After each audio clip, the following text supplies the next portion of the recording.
Hi, good morning. Once again, it's a wonderful day today. So, ito po yung kalamansian, no? In-intercrop ng saging. So, ang nauna dito yung saging, no? So, hindi pala pwedeng mag-intercrop tayo ng kalamansi, no? Sa saging dahil malimlim siya. So, ayaw nung kalamansi na malimlim. So, ang labas nito, no, kaya namin na pinagpapatay yung mga saging, binawasan bawat isang puno para mabigyan daan itong kalamansi. So epektibo naman yung ginawa ng utol ko na bawasan dahil hitik na sa bunga, no, namumunga na yung kanyang kalamansi. So kung hindi namin binawasan to, so wala, matagal na panahon, no, laki-laki na nito ay hindi namumunga. So ngayon lang siya namunga. So ipapakita ko sa inyo kung gaano kadaming bunga dito sa nauna naming tinanggalan ng saging. So epektibo naman yung pagtatanggal natin ng saging dahil yung saging naman na tinatanggal natin ay diyan nagmumula yung piniprepare ko na pagkain, no, patukan ng ating mga alaga na mga livestock. So kagaya nung kambing ko, kumakain na rin siya nung piniprepare ko na para sa manok at yung mas kubidak. So talagang nagkakagulo nga sila sa pagkain. Pero meron mangilan-ngilan na mga nalalaglag na bunga. Itik na sa bunga, ang dami ng bunga ito. Yan. So mula nung itinanim to, ngayon lang siya namunga. Tingnan naman niyo kung gaano nakataas yan, no. Yan nakataas. So lahat nito, no, kaya talagang pinagpapatay namin sadyain yung mga saging, no, binawasan talaga dahil ayaw mamunga, no. Ang problema lang yung iba, no, may mga bunga tayo nakikita na nalalaglag, ayan, no. So yung mga tumutubo na ito na saging kagaya nito, so ito yung kinukuha ko na pagkain ng ating mga manok at saka kambing at yung mas kubidak. Double purpose yung pagbabawas natin dahil yung binabawas natin ay tinatadtad natin at binabalik sa ating mga halagang hayop. So ito, no, may mga bunga na rin to, no. So gaya nito, nakikita po ninyo, no, ang daming bunga, no, yan.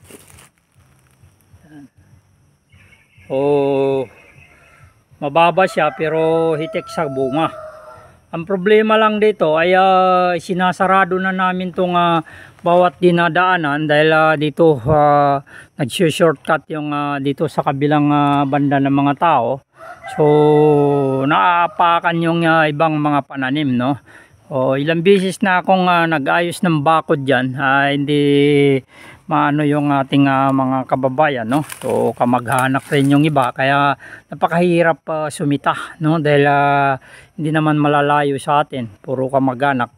Yan po, no, yung ating video ngayon. So sa mga baguhan lang at hindi pa nakapag-subscribe, no, huwag po kalimutan mag-subscribe, hits na rin notification bell para lagi kayo ma-update, no, patungkol sa ating pagbibintures ng farm, no. So nandito tayo ngayon sa likod ng aking manukan, nandiyan yung aking manukan kung saan at itong mga sagingan na ito piniprepare natin sa ating mga manok ay dito nang gagaling at talagang sadyang binabawasan yung puno ng saging, no. Kagaya nito, ang dami nang nabawas dito, yan. So lahat po nung tumutubo na yan, lahat ng tumutubo na yan, yan yung ginagamit ko sa tinatadtad para patuka ng aking mga alaga. Yan. So dami niyan, no. Bawat tumutubo, yan. So yan yung pinagkukuha ko na para gawing patuka, no. So epektibo naman kasi nakikita po ninyo hitik na sa bunga, no. Mula nung itinanim to, hindi ito namumunga, no. Pero mula nung nagbawas kami ng mga saging, no, pinagtatanggal naman namin. So ito na, maganda na yung resulta. Ayan, no, nakakakuha na tayo ng bunga. So dito ako nagtanim ng asula, no. Yan, tanim ako ng asula dito. So at saka kangkong, hindi talaga nabuhay, no. Ayan, tinaniman ko ng kangkong yun dyan banda. O walang ni isa tayong nakikitang kangkong dyan na nabubuhay. So dyan nagbakod na rin ako dyan dahil marami mga ano dyan, lansones na namumunga na, pero titignan natin kung may matitira sa atin dahil dito laging may pumupunta dito. So yan, yan yung tinaniman natin ng sula. Yan, lahat yan ay tinaniman natin ng sula, yung mga pan na ito. So pag ang problema dito, pag umuulan siya, umaapaw ito, naaanod, no? Yan, nakikita ninyo bakas ng tubig, no? At mayroon na maliit na sapa-sapa diyan. So diyan yung labasan ng tubig. So dito rin ako nangunguha ng kawayan, no? Sa kawayan ng utol ko na ginagamit kong pambakod. Yan, dami na rin matatandang kawayan dito. Yan.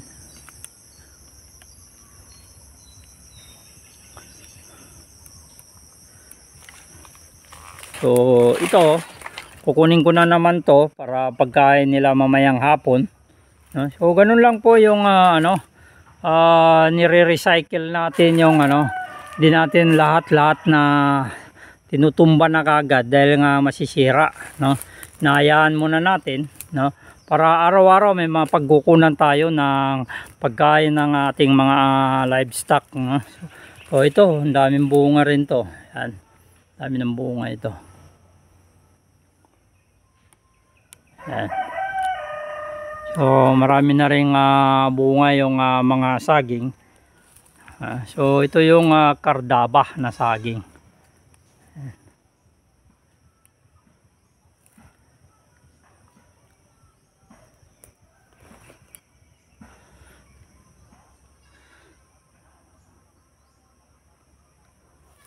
Yan. So dito naman yung mga puno dito. So yung iba dyan ano yun, yung mga lawaan, no? Pamilyar kayo sa kahoy na lawaan. Yan yung mga matataas na yan. Mayroon ding marang dito dyan, marang dyan. Gagala ko kayo dito sa likod ng aking farm, no? At ito yung area namin kung saan at ako yung nagiging dito busy lagi dahil siyempre ako yung taga-tingin dito dahil yung utol ko ay mayroon siyang area sa kabilang lugar, no? So doon na siya umuwi. So iniwan niya sa akin yung pamamahala dito sa lugar na ito. Makikita po ninyo, no? Ayan, kukunti na lang yung natitira ko dito ng mga kawayan, pero daming kawayan na nagano dyan, umusbong yan, tataas na rin. Yan. So hinukyan na rin yung kukunin yan para tuloy-tuloy tayong magbabakod dito sa mga binubutas ng ating mga kababayan, no? Mga pasaway dito na dumadaan. So dadalhin ko kayo dito sa ilog. Yan.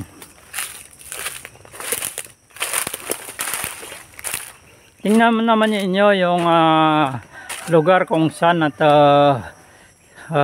sinira yung mga bakod dito. Ito, inayos ko na yung lugar na ito, no? Ayan, tingnan niyo, natanggal na yung mga kawayan na binalagbag dito, para makikidaan sila dito. Ayan. At dito na rin sila lumulusot, no? Ito, may butas dito kasi meron din daanan dyan. Ayaw nilang dumaan sa tamang daanan, gusto nila talagang mag shortcut. So ayan, tuloy, no? Kakaroon ng problema, no? So ito naman, chiko ito, wala pang bunga. At yan, hitik sa bunga yung yung rambutan. Daming bunga yung rambutan diyan. Yan yung rambutan, daming bunga pero napakataas na. Hirapan na tayo manguha dyan pag huminog. Ito naman yung sabi ko na sapa-sapa, no? At dito kami nakapulot, no? Dito kami nangunguha ng ano, dito tumutubo sa lugar na ito yung mga kabuti, no? Yung tawag sa amin ay waloy. No? So dito kami nanguha, no? Yan sa lugar na yan. So talagang sadyang tinutubuan ng waloy ito. Yan. Ito naman yung ano, ito yung boundary ng area namin kung saan itong sapa-sapa na ito, yung part dito sa banda sa atin hanggang dito lang, no. So yun sa kabila ay iba na yung ano, iba na yung may-ari. Hanggang diyan lang talaga yung area na ito. So papunta na diyan. Lahat nito ay pananim ng utol ko. So pansamantala niyang iniwan mo na ito, no, dahil marami siyang mga alaga sa kabila, no, sa kabilang area niya. So siyempre nandito na ako, umuwi na ako. So ako na muna yung pansamantala na tumitingin dito sa lugar na ito. Ayan, so may mga bakod na rin dito, so nasisira rin ng ano, kasi pag bumabaha tong sapa-sapa na ito ay malaki rin, no. Tumataas rin to hanggang dito sa mga ano na ito, naaabot niya dito pag bumabaha ito hanggang dyan, yan. O inaabot ng bahayan. Pero kung dyan naman sa itaas, sa ibabaw, hindi na, no. O yan yung marang naman, no. Yan, no. Pakita ko sa inyo. Familiar ba kayo sa marang? Yan yung marang. Yan. Yan. So yan po, no. Nandito tayo ngayon sa boundary ng area namin kung saan at napakita ko yung sapa-sapa, no. So itong mga puno na ito na mga prutas, so sa amin pa yan, no. At itong rambutan, maraming bunga na rin. So hanggang dito na lang. So sa mga baguhan at hindi pa nakapag-subscribe sa ating YouTube channel, huwag po kalimutan mag-subscribe, hits na rin notification bell para lagi po kayong ma-update sa ating ina-upload, no, patungkol sa ating pagbibintures ng farm. So shout out na rin sa ating mga kababayan Luzon, Visayas at Mindanao. At mga kababayan po natin mga OFW, mga kababayan po natin mga immigrants. So magandang umaga o gabi dyan sa inyo. So naway ligtas po kayong lahat. Magandang umaga po. Biyahe ni Benji TV. Salamat. Happy farming.